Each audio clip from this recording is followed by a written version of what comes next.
خداوند کا پاک کلام پڑھیں۔ یوحنا عارف کا مکاشفہ، اس کا 6 باب، اس کی پہلی آیت سے لے کر 16 آیات تک۔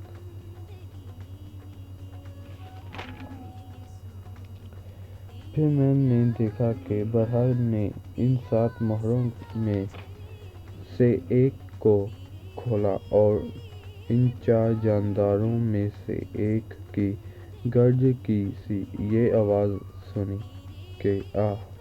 میں نے نگاہ کی تو کیا دیکھتا ہوں کہ ایک سفید گھوڑا ہے، اور اس کے سوار کمان لیے ہوئے ہیں۔ اسے ایک تاج دیا گیا، اور وہ فتح کرتا ہوا نکلا تاکہ اور فتح کرے۔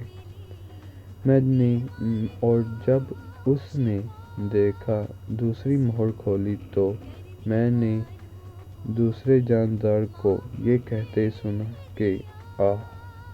پھر ایک اور گھوڑا نکلا جس کا رنگ لال تھا، اور اس کے سوار کو یہ اختیار دیا گیا کہ زمین پر سے صلہ اٹھا لے، تاکہ لوگ ایک دوسرے کو قتل کریں، اور اسے ایک بڑی تلوار دی گئی۔ اور جب اس نے تیسری مہر کھولی تو میں نے تیسرے جاندار کو یہ کہتے سنا کہ آ! اور میں نے نگاہ کی تو کیا دیکھتا ہوں کہ ایک کالا گھوڑا ہے، اور اس کے سوار کے ہاتھ میں ایک ترازو ہے۔ اور میں نے گویا ان 4 جانداروں کے نیچے میں نے یہ آواز آتی سنی کہ گیہوں دینار کے سر بھر، اور جو دینار کے 3 سر، اور تیل اور میوہ کا نقصان نہ کر۔ اور جب میں نے چوتھی مہر کھولی تو میں نے چوتھے جاندار کو یہ کہتے سنا کہ آ! اور میں نے نگاہ کی تو کیا دیکھتا ہوں کہ ایک زرد سا گھوڑا ہے، اور اس کے سوار کا نام موت ہے، اور عالمِ رواح اس کے پیچھے پیچھے ہے۔ اور ان کو چوتھائی زمین پر یہ اختیار دیا گیا کہ تیل اور کال اور تلواروں اور کال اور وبا اور زمین کے اندھیروں سے لوگوں کو ہلاک کر۔ اور جب اس نے 5ویں مہر کھولی تو میں نے قربان گاہ کے نیچے ان کی روحیں دیکھیں جو خداوند کے کلام کے سبب سے اور گواہی پر قائم رہنے کے باعث مارے گئے تھے، اور وہ بڑی آواز سے چلا کر بولے کہ اے مالک، اے قدوس و برحق، تو کب تک انصاف نہ کرے گا، اور زمین کے رہنے والوں سے ہمارے خون کا بدلہ نہ لے گا۔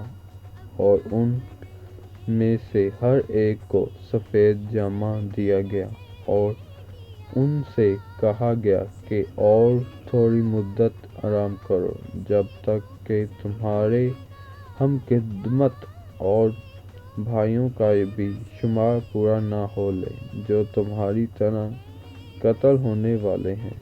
اور جب اس نے 6ٹھی مہر کھولی تو میں نے دیکھا کہ ایک بڑا بھونچال آیا، اور سورج قمر کی مانند کالا، اور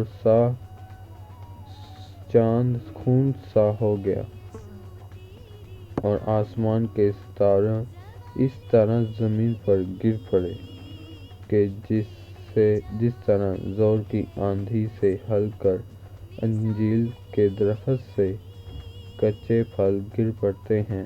اور آسمان اس طرح سرک گیا جس طرح تخت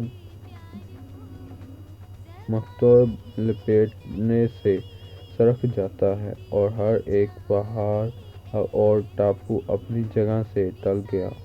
اور زمین کے بادشاہ اور امیر اور فوجی سردار اور مالدار اور زوراور اور تمام غلام اور آواز پہاڑوں کے غاروں میں اور چٹانوں میں جا کر چھپ گئے، اور پہاڑوں اور چٹانوں سے کہنے لگے کہ ہم پر گر پڑو،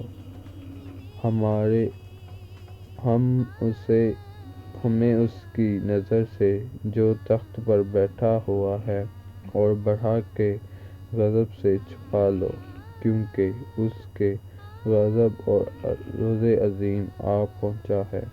اب کون ٹھہر سکتا ہے؟ خدا ان کا پاک کلام پڑھے جانے اور سنے جانے، خدا ان کی باعث برکت ہو، خدا ان کا شکر ہو، آمین۔